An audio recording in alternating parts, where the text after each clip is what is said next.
우리는 이제 112쪽 제6장 의롭다 하심에 와 있습니다. 우리가 이제 속도가 빠르기 때문에 많은 부분이 스킵되고 있습니다. 그 스킵되는 것들은 여러분들이 읽으시면서 계속 훈련을 해야 할 부분일 것입니다. 그래서 우리가 조금 덜 스킵하면서 읽어내면 좀 더 이제 부담이 덜 갈 것이지만 우리의 커리큘럼이 그렇게 허용하지 않기 때문에 스킵을 많이 하고 있습니다. 그럼으로써 이제 학생들에게 주어진 부담이 더 많아진다. 이것도 생각하시고, 그것은 학점과는 관계없는 진짜 자기 사역에 중요한 부담이 되는 것이죠. 그래서 그런 것을 여러분들이 수행해내야죠. 그 부담을 현실에서 처리를 해내야만이 가능하게 될 것입니다. 이제 112쪽 의롭다 하심. 하나님은 반역한 백성을 다시 돌이켜 자기 백성 삼기로 하셨습니다. 반역한 백성을 돌이키기 위해 하나님은 예수 그리스도의 죽음을 화목 제물로 정하셨습니다. 그리하여 그의 죽음을 화목 제사로 믿고 받으면 그들의 반역을 무효하고 죄과를 제거하기로 하셨습니다. 죄과를 제거하는 것은 죄짓지 않는 것과 같습니다. 그래서 죄과의 제거가 바로 의입니다. 우리가 앞에서 의는 생존권이라 했죠. 그래서 하나님 앞에서 생존권을 얻는 방법은 딱 하나죠. 죄가 없는 것이죠. 하나님께서 거룩하시니 우리들도 거룩해야 되죠. 죄가 있는 자는 죄인이지 거룩한 자가 아니죠. 그래서 의인이 하나님 앞에 설 수 있다. 하나님 앞에 서기 위해서는 반드시 거룩해야 한다. 이렇게 말할 수 있죠. 그래서 주 예수를 믿는 믿음의 의. 그래서 또 다시 반복됩니다. 하나님의 사람이 주 예수를 자기의 유일한 구주로 믿는다고 고백하면 그 믿음을 받으시고 그를 의롭다고 하신다. 이것이 상당히 재밌는 표현이죠. 왜냐하면 우리의 믿음은 하나님께서 주신 믿음이시죠. 그런데 우리가 그 믿음을 고백하니까 그것을 하나님께서 받으셔서 의로 여기신다. 이것이 재미있는 특징이죠. 그러니까 우리가 이제 우리 서 교수님이 믿음을 지식의 찬동하는 것을 이제 스콜라 신학으로 가고요. 우리 이제 토마스 아퀴나스도 그렇게 했고 우리 개혁파들도 찬동, 지식 이렇게 믿음을 규정하고 있거든요. 그러면 이제 내가 믿는 믿음이 어떻게 하나님 앞에 될 수도 있지만 성경에서 믿음은 하나님께 주시는 선물이잖아요. 그 믿음을 받아서 그 믿음에서 믿음을 고백하는 것이 의가 되는 것이죠. 이게 참 그것도 놀라운 일이죠. 피 흘리신 주 예수 그리스도를 믿으면 의롭다 하기로 정하셨습니다. 그래서 하나님을 믿는 자들을 의롭다고 하실 것입니다. 그래서 주 예수를 믿는 믿음은 예수 그리스도가 대신 갚으신 죄값을 내가 갚는 것으로 믿는 것이기 때문입니다.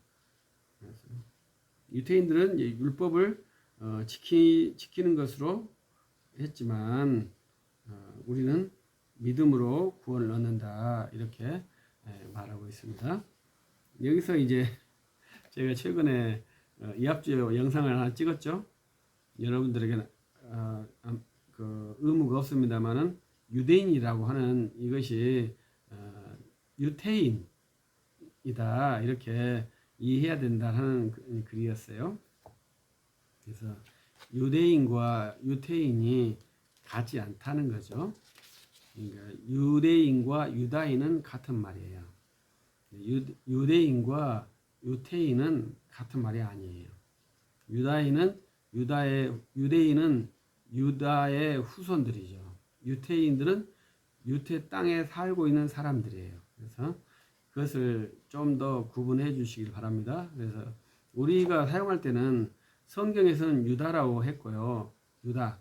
그 다음에 이제 그 유대 땅 이렇게 번역을 했더라고요. 근데 이제 본래 중국어 중국 사람들은 유다를 유대라고 그렇게 써놨거든요. 똑같은 말이 중국말로는 똑같은 말이 되는 거죠. 그런데 이제 옛날에 우리는 유태인이라는 말을 많이 썼어요. 그래서 중국말을 했을 때는 유다는 유대고 이제 우리가 지금 말하는 유대는 유태라고 중국 사람들은 번역을 했던 것이죠. 그런데 우리가 이제 그 유태라는 말이 발음이 좀 어려웠는지 유다와 유대로 분리해서 사용하고 있죠. 약간의 이제 어휘에 혼동이 발생했다고 봐야죠. 그래서 유다 땅은 유대 땅은 유다의 땅이 아닙니다. 그래서 페르시아에서 분할한 땅의 명칭이 그 구획이 유대, 유태입니다. 그래서 거기에 살고 있는 사람들을 유태인이라고 주라고 합니다. 그런 것도 한번 참고적으로 한번 보시고요. 그래서 1세기에 있었던 그 사람들, 유대인이라고 했던 사람들은 유태인인 것이죠. 주라고 해요. 주다가 아니에요. 주라고 해요. 주다는 유다고요. 주는 유태인을 말합니다. 그들은 자기를 주라고 하지, 주다의 후손이라고, son of the 주다라고 말하지 않아요. 유태인이 된 거죠. 그 다음에 그런 내용이 이제 상당히 많은 부분이 또 진행된 내용되고 있습니다. 약 152쪽까지 그러니까 한 40페이지 정도가 진행이 돼요. 그래서 오늘은 이제 이 부분에 대해서 이제 간략하게 스킵하면서 또 넘어가도록 하겠습니다. 제목이 의롭다 하심이니까 우리는 앞에서 그 훈련을 했죠. 믿음으로 의롭다함을 받는다. 이 훈련을 했기 때문에 그거에 대해서 계속 반복을 하면서 내용을 전개합니다. 이것이 이제 서초롱 교수님의 특징 중에 하나예요. 그것이 이제 반복되기 때문에 독자가 좀 피곤하다 생각할 수도 있지만 저자가 사고를 계속 확장하고 있는 그러한 기법이라고 생각하시면 좋겠어요. 그래서 이러한 사고의 기법에 잘 훈련이 된다면 그 사고가 이제 자연스럽게 이렇게 체득화가 되는 거예요. 지식이 체득화가 되는 거죠. 그래서 지식을 많이 아는 것도 중요하겠죠. 그러나 이제 이런 지식의 체계는 정확하게 아는 것을 훈련하고 있는 거예요. 그래서 우리는 지식을 정확하게 아는 것을 추구해요. 저 같은 사람은. 그래서 이제 많이 아는 지식이 아니라 하나를 알더라도 똑바로 아는 지식이 매우 중요하다. 이것이 이제 지식 훈련을 위한 하나의 기법이에요. 그래서 그것은 인생에서도 마찬가지입니다. 많은 기술이 있는 것보다 정확한 기술이 한 개가 더 효용 가치가 있을 때가 더 많죠. 많은 지식이 있는 사람보다 정확한 지식 하나가 있는 것이 훨씬 더 효용 가치가 있습니다. 그래서 이제 우리가 학문을 신대원 과정 때는 방만하게 모든 체계를 다 공부하니까 많은 지식을 습득하게 되어 있습니다. 그러나 이제 그것은 기본 과정이고 전문 과정, 대학원 과정에 들어가서 이제 자기가 하나의 지식을 알기 위해서 10여 년을 투자를 해야 하죠. 그러면 그 하나의 지식을 알고 나머지 99.9%, 99.999%의 지식을 모른다는 것을 알게 되겠죠. 그것이 이제 어떻게 보면 박사라고 할 수 있죠. 박사는 아주 조그만 부분에 대한 자기가 검증 과정을 통해서 확증했으니까 그걸 내가 안다. 그러나 나머지는 알지 못한다. 이렇게 말할 수밖에 없는 것이죠. 나머지는 이제 어떻게 하는 거예요? 이제 법 규정에 의해서 아는 거죠. 그건 내가 아는 게 아니라 법문에 있는 것을 그대로 반복해서 아는 겁니다. 그것이 법이 그래서 인격이에요.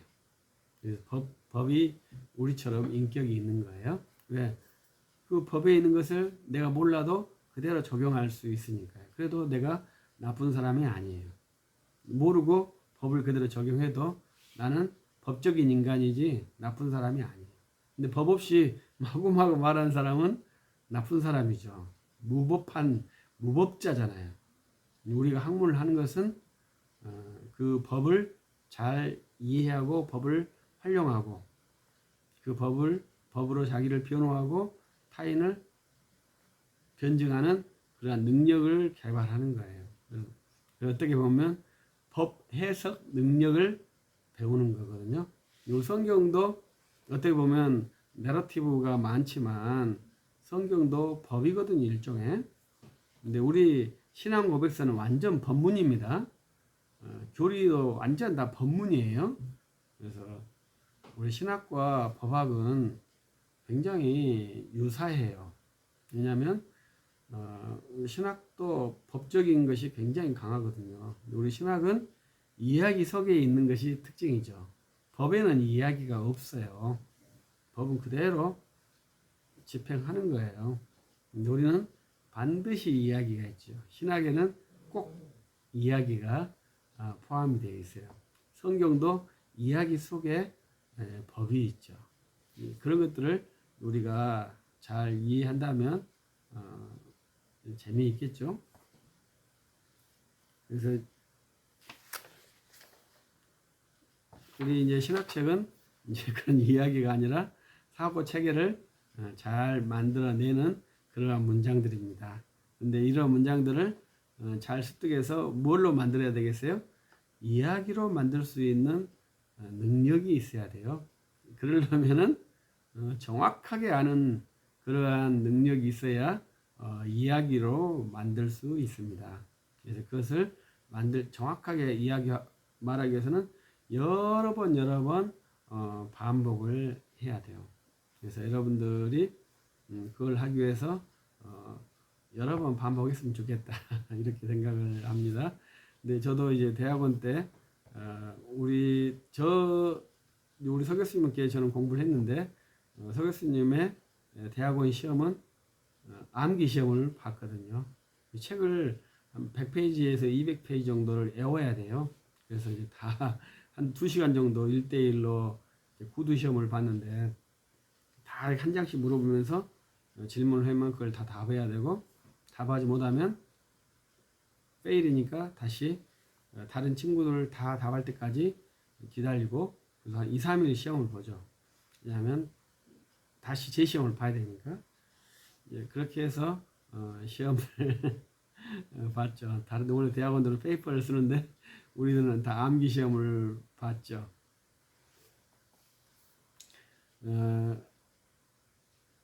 그것이 뭐냐면 그래서 암기해서도 다 잊어버립니다. 남지 않아요. 근데 그 훈련이 되는 거예요. 독서 훈련이 돼서 계속 책을 핸들링할 수 있는 능력이 생기는 것 같아요. 그래서 여러분들이 책을 어떻게 핸들링할 수 있는 건지 이제 그때도 이제 잘 몰랐는데 이제 지금은 조금 알겠다 이렇게 생각을 합니다. 그래서 책도 이야기도 하고 이렇게 하고 있는데 이제 그것이 이제 여러 번 훈련하면서 되는 것이고 이제 그 훈련을 통해서 정확하게 책을 인지하는 훈련을 저는 이제 이 대학원 과정에서 익힌 것 같아요. 그래서 그런 훈련들이 이제 많이 필요하죠. 여러분들도 이제 그러한 능력이 이제 구비된다면 매우 좋겠습니다.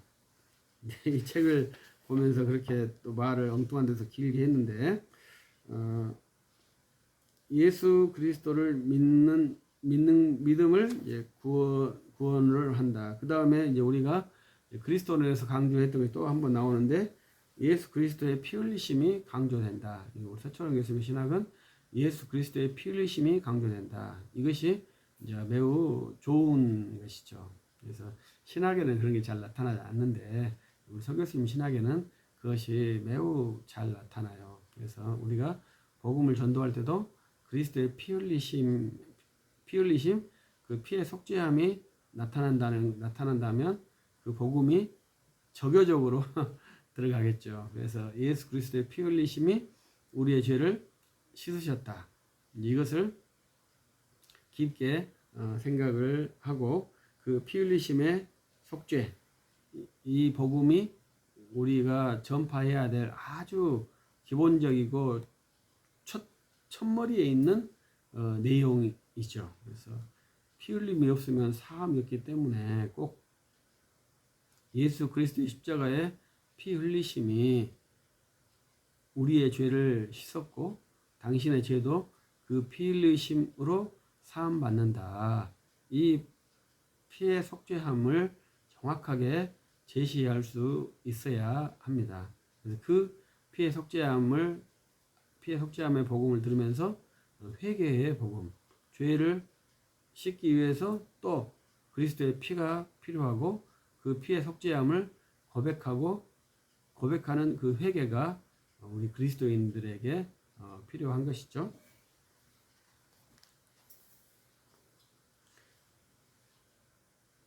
여기에서 이제 핫한 것이 율법 준수로 이룬 의가 있는 것이 아니다. 이것이 이제 상당히 이제 우리에게는 핫한 내용입니다. 그래서 이제 의의 전가를 누구나 다 믿어요. 근데 의의 전가의 방식이 그냥 뭐 심플한 게 아니고 학자마다 다 다양하죠.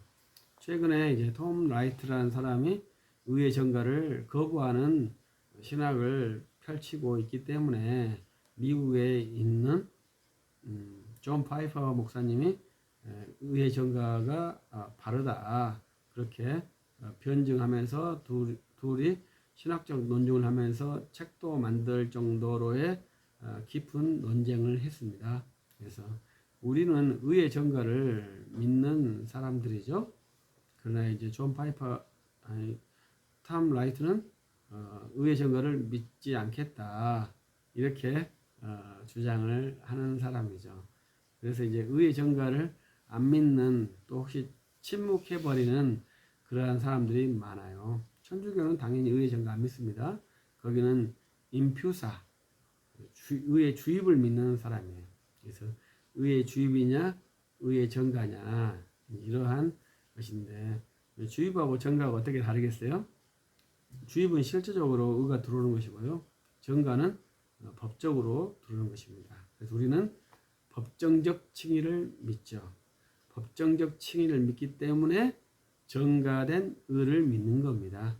그러나 저기는 실제적 칭의를 주장하니까 의가 실제적으로 들어와야 되고 그 의를 최종적으로 칭해서 의인이 된다. 그래서 최종 칭의를 말하는 것이 천주교도 그렇고 김세윤 교수도 그렇고 톰 라이트도 그렇습니다.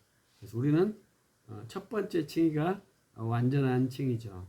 그래서 그 칭의를 받은 사람은 구원에서 탈락하지 않는다. 이것이 이신칭의와 함께 구성된 우리 칼빈파의 애정교리죠.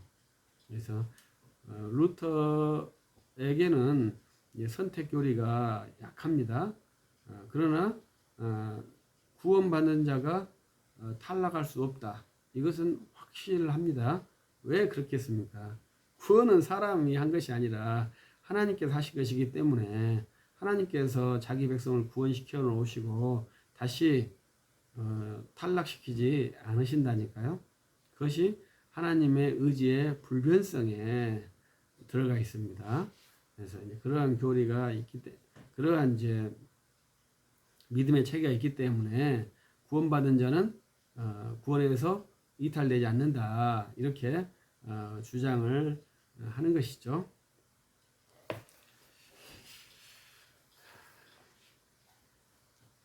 그래서 피의 속죄함을 계속 강조를 하고 있습니다. 그래서 피 흘리심. 그 다음에 117쪽에는 이제 법정적 선언이다. 이 법정적 선언이 이제 상당히 또 재미있는 내용이죠. 우리는 이제 법정적 칭의를 믿는 사람들이죠. 그래서 관계적 칭의는 우리는 취하지 않고 법정적 칭의를 믿어요. 그래서 그것이 이제 관계적 칭의가 맞지 않느냐 이렇게도 말하지만 칭의는 하나님께서 선언하심으로 되는 것이고요. 우리도 마지막에 우리는 칭의를 하지 않고 심판에 받는다고 하는데 그때도 심판이라는 게 뭡니까? 법정을 의미하는 것이죠. 그때 이제 우리가 마지막에도 심판을 또 받죠. 그래서 의인의 심판, 죄인의 심판을 받죠. 그때 우리가 좀 이것은 엉뚱한 소리입니다만은 법정이 똑같은 구도예요. 그래서 우리가 법정에 들어갈 때 우리의 변호사가 계시잖아요. 그 변호사가 완전 100% 능력자이시기 때문에 우리는 무죄 방면이 확실합니다. 그러면 검사는 누굴까요? 마귀가 아니더라고요. 봤을 때는 제가 생각할 때는 마귀가 우리를 고발하진 않아요. 근데 누가 그러면 우리를 고발할까요? 그 고발은 바로 내가 하더라고요. 그래서 그 검사는 내가 검사예요. 그래서 그 죄에 핑계할 수 없는 그 심판의 구도예요. 그래서 그 검사의 역할을 우리가 안 할수록 좋은 상급이 되겠죠. 그래서 그 법이라는 것이 매우 중요한데 여기에서 117쪽에는 내적인 변화가 아니라 선언적인 것이 선언적인 칭이다. 이것이 우리가 성화의 삶을 살 때 하나의 요건이죠. 구원파는 칭의로 끝나는 거죠. 그래서 이제 회개가 필요 없는 그러한 이상한 구도가 되는 것인데 우리는 이제 법정적 칭의를 믿기 때문에 우리의 내적인 변화가 발생하지 않아요. 단지 법정적인 선언으로서 의인이 된 겁니다. 그래서 우리 안에 있는 그러한 옛사람의 모습을 쳐서 복종시키기로는 그러한 싸움을 하는 것이 우리의 성화의 과정에 있는 것이죠. 여기서 이제 의롭다함의 시기가 나오죠. 그래서 우리는 믿음으로 의롭다 할 때 얻었다. 그러니까 우리의 칭의가 언제 있는 것입니까? 내가 현재 그리스도인이라면 칭의는 과거에 있었던 것이죠. 그러나 이제 천주교는 칭의가 미래에 있는 것이죠. 이것이 또 김세윤의 유보적 칭의도 미래에 있는 것이고요. 톰 라이트 세관점학파의 칭의도 미래에 있기 때문에 미래에 있습니다. 그래서 이 최덕성 박사님께서 이들의 이제 칭의론을 분석할 때 트렌트 회의의 칭의론과 이들의 칭의의 공통점은 칭의가 과거가 아닌 미래에 있는 거예요. 근데 우리 개혁파들은 칭의가 과거에 있죠. 알미니안도 칭의가 과거에 있습니다. 그래서 과거에 칭의가 있고 그 칭의받은 후에 어떻게 살 것이냐 이러한 것들을 그 훈련하는 것이죠. 어떻게 이제 그 과정을 또 만들 것이냐. 알미니안의 특징은 잘못 지키면 그 처음 받았던 칭의가 무효화가 될 수 있다. 이것이 이제 우리 개혁파와 다른 개념이죠. 그래서 영혼에서 칭의는 사변이다. 그래서 이것도 매우 핫한 내용입니다. 그래서 개혁파에서 영원한 칭의, internal justification 이것을 말하는 학자들이 많거든요. 그걸로 논문 쓴 우리 한국의 학자들도 많아요. 근데 우리 서 교수님은 영원한 칭의는 사변이다. 이렇게 결론을 냈죠. 근데 그것은 맞죠. 왜냐하면 내가 영원 전에 존재하지 않았기 때문에 그렇습니다. 내가 영원 전에 영원에서 내가 존재했다면 어느 정도는 타당성이 있겠지만 내가 영원에 없었어요. 없었던 나에게 어떻게 칭의를 하겠어요? 있는 나에게 칭의를 해야 하는 것이죠. 그렇기 때문에 영원한 칭의는 사변이죠. 영원한 하나님의 구원 계획은 있겠지만 그 영원에 없는 나에게 그리스도 안에 있는 하나님의 작정 안에 있는 나에게 어떻게 칭의를 하겠습니까? 그것은 가능하지 않겠죠.